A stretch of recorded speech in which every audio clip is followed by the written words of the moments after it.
What began as peaceful protests has turned into armed rebellion. 2 years later, and the violence in Cameroon has only worsened. And now there's talk of civil war.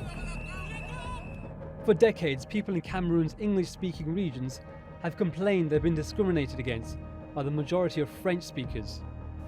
They say their area is not as wealthy as the Francophone one, and that there's less development where they live.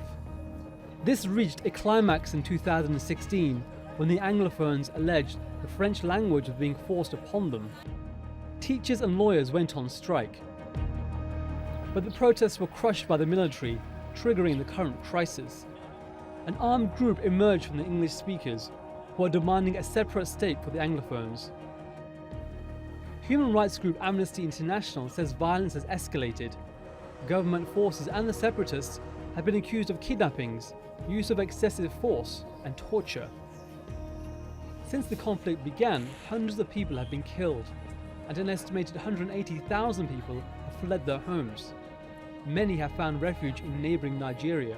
Yes, I want to see an end to the fighting, and I also want this country to separate so that the Anglophones can run their own region separate from the Francophones.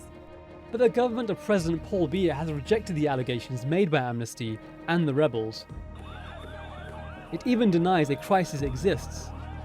Campaigning has started in Cameroon, where Biya is seeking a re-election next month. He's been in power since 1982. So are the separatists a threat to his re-election? And does the crisis have the potential to turn into a civil war? Hyder Abbasi, The Newsmakers.